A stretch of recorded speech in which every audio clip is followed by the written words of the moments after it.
Hello everyone, I am doctor Saranjeet Kaur from doctor Saran homeopathic healing. आज फिर से एक और रेमेडी लेकर आई हूँ for homeopaths for easy learning.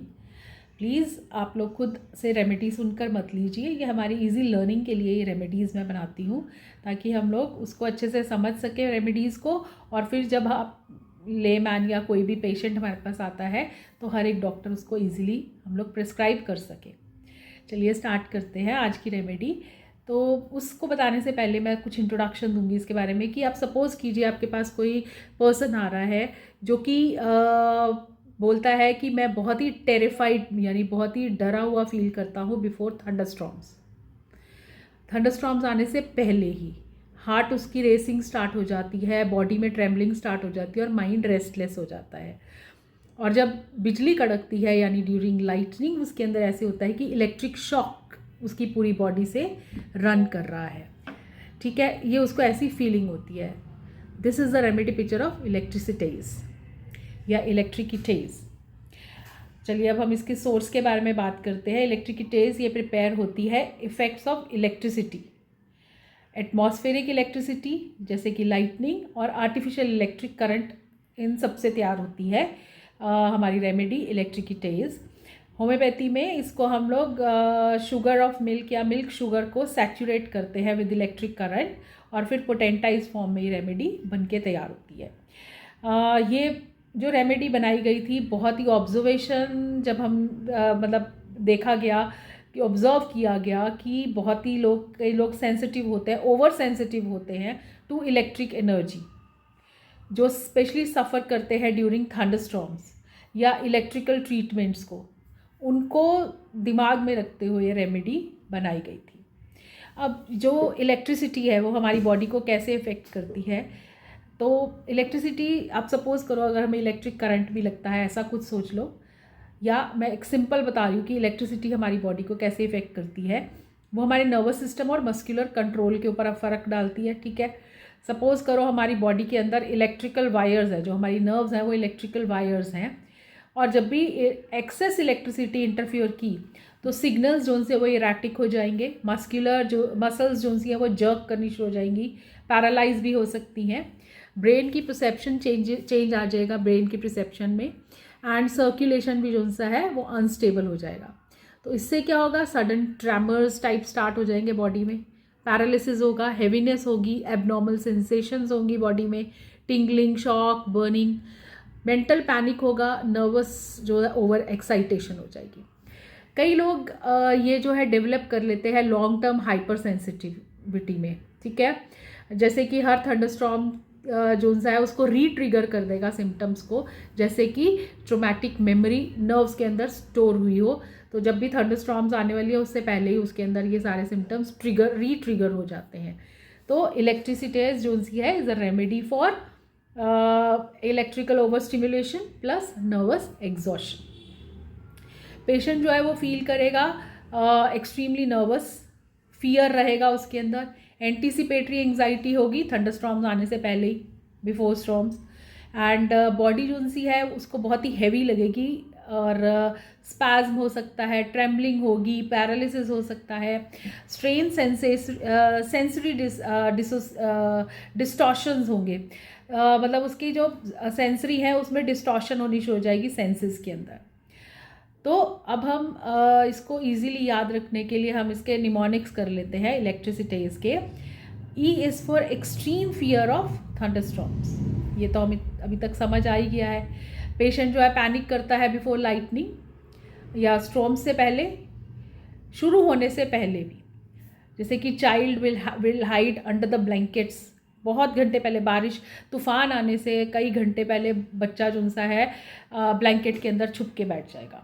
Then L is loss of control on nervous system या loss of nervous control, paralysis होगा, trembling हो सकती है, जर्किंग ऑफ द लिम्स हो सकती है, यानी हैंड्स जो उनसे वो शेक करेंगे अनकंट्रोलेबली आफ्टर इलेक्ट्रिक शॉक के एक्सपोजर को, उसके एक्सपोजर के बाद जैसे हाथ शेक करते हैं, तो ऐसे ही लॉस ऑफ नर्वस कंट्रोल है। Then E is for electric shock sensation, ऐसे लगेगा कि बॉडी के अंदर इलेक्ट्रिक शॉक्स जा रहे हैं, सडन करंट लाइक पेन्स होंगी उसके अंदर travelling throughout the body. Patient describe current passing from foot to head, नीचे से ऊपर तक मेरे सारा करंट पास हो रहा है। सी इज़ फॉर कोग्निटिव डलनेस, ये हम ऐसे भी सोच सकते हैं जब करंट लग रहा होता है उस स्टेट में हम लोग एकदम से ऐसे शॉक में आ जाते हैं, तो ये सारे हम लोग इलेक्ट्रिसिटीज़ को ऐसे भी याद रख सकते हैं। C is cognitive dullness. Slow comprehension होगी पेशेंट में, मेमोरी लॉस होगी, कन्फ्यूजन ऑफ टाइम होगा पेशेंट के अंदर।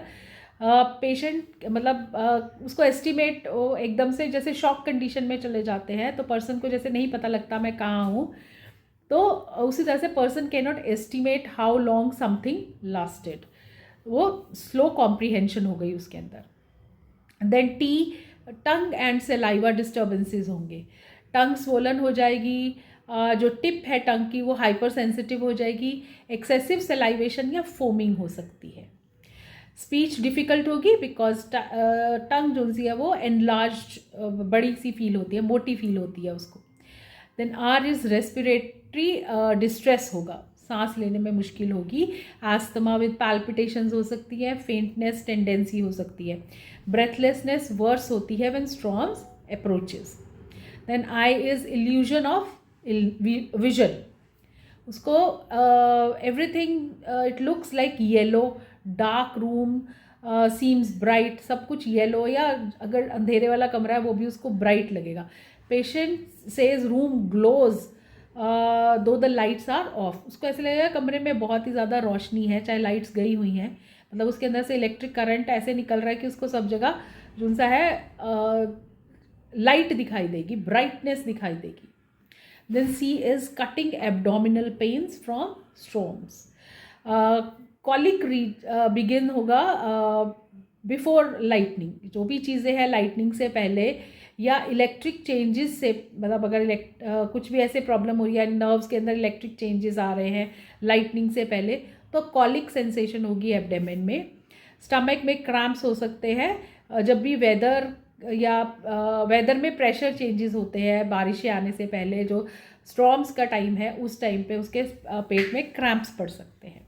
Then I is involuntary movements, हाथों और पैरों की जो सी है वो इनवॉलेंट्री मूवमेंट हो सकती है, फीट पैटरिंग हो सकती है, हिस्टेरिकल लाफ्टर हो सकता है, कन्वल्जन्स हो सकती हैं, leg move rapidly without control during thunder, उसकी लेग्स जो सी है थंडर के टाइम रैपिडली मूव कर सकती हैं, वो कंट्रोल नहीं कर सकता उसको।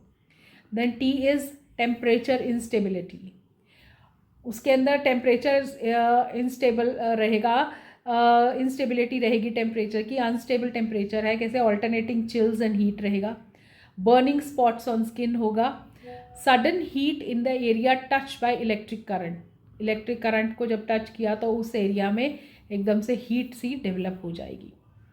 Then a is altered circulation, palpitations हैं, रैपिड पल्स है, फेंटिंग टेंडेंसी है, वो हार्ट जो सा एकदम से रेस करेगा with anxiety during electrical exposures के ड्यूरिंग, हार्ट जो सा उसका रेस करेगा एंग्जाइटी, तो ऑल्टर्ड सर्कुलेशन हो गई, रैपिड पल्स होगी, पैल्पिटेशंस भी होगी और फेंटिंग टेंडेंसी भी हो गई। Then S is for skin discoloration and eruptions, blisters, vesicles, blackish patches, ecchymosis, ये सारा इसके अंदर आ सकता है। जैसे स्किन बिकम डार्क या ब्रूज आफ्टर इलेक्ट्रिकल कॉन्टैक्ट के बाद जब स्किन एकदम काली पड़ जाती है, वैसे सी पैचेस, ब्लैकिश डिस्कलरेशन होगी या ब्लैकिश पैचेस आ जाएंगे। ये तो थे इसके निमोनिक्स। अब हम इसके एक जनरल फिजिकल स्टेट के बारे में बात कर लेते हैं। इसको एक्सट्रीमली हैवीनेस रहेगा, हैवी रहेगा पेशेंट, स्टिफ लाइक अ मार्बल, उसकी बॉडी ऐसे लगेगी जैसे कि एक मार्बल जैसे स्टिफ है, नम रहेगा, टिंगलिंग सेंसेशन होगी, exhausted after minor activity. Some patients develop symptoms years after electrical treatment, किसी ने इलेक्ट्रिकल ट्रीटमेंट कुछ करवाया है, कुछ भी इलेक्ट्रिकल ट्रीटमेंट हुआ है, उसके कई सालों बाद भी सिम्टम्स डेवलप हो जाते हैं।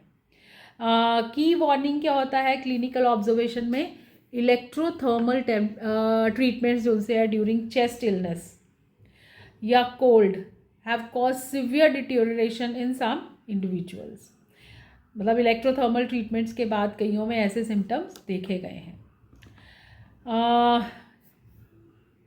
इसके अगर हम रिलेशंस की बात करें तो मॉर्फिया एसीटेट के जो साइड इफ़ेक्ट्स है उसको एंटीडोट करने के लिए ये रेमेडी अच्छा काम करती है। और phosphorus is also observed helpful in strong sensitivity, ये फॉस्फोरस से भी थोड़ा सा रिलेट कर सकते हैं। इसलिए मैं कहती हूँ कोई भी होम्योपैथिक रेमेडी लेने से पहले अपने नियरेस्ट होम्योपैथ से कंसल्ट कीजिए, क्योंकि कुछ रेमेडीज़ आपस में कुछ कुछ मिलती होती है, आपके ऊपर कौन सी सूट करती है वो हमें देखना पड़ेगा। चलिए अब क्लिनिकल स्फीयर पे बात करते हैं। Electricitas may be considered in hysteria के केसेस, खोरिया के केसेस, पैरालिसिस के केसेस, रूमैटिक या न्यूरल डिस्टर्बेंसेस के केसेस, या नर्वस स्ट्रॉम्स जो है सेंसिटिविटी होगी स्ट्रॉम्स से पहले। तो अब रेमेडी का सेंस हमने क्या निकाला है, nervous system overwhelm by electrical influence. Electrical influence से नर्वस सिस्टम ओवरवेल्म हो गया है, प्रोड्यूसिंग शॉक, फियर, पैरालिसिस और सेंसरी डिस्टॉर्शन। चलिए आज की रेमेडी यहीं एंड करते हैं। होप आपको इजीली समझ आई होगी ये रेमेडी, निमोनिक्स के वे में भी और सब तरीके से। इलेक्ट्रिसिटीज़ आपको समझ आई होगी। अगर आपको मेरा बताने का तरीका अच्छा लगता है तो please do subscribe to my channel, share the remedies with others and do write some comments कि ये रेमेडी मैं इजीली आपको जो समझाने की कोशिश कर रही हूँ इसके अलावा भी और क्या कर सकती हूँ। Thanks for watching. I am doctor Saranjeet Kaur from doctor Saran's homeopathic healing.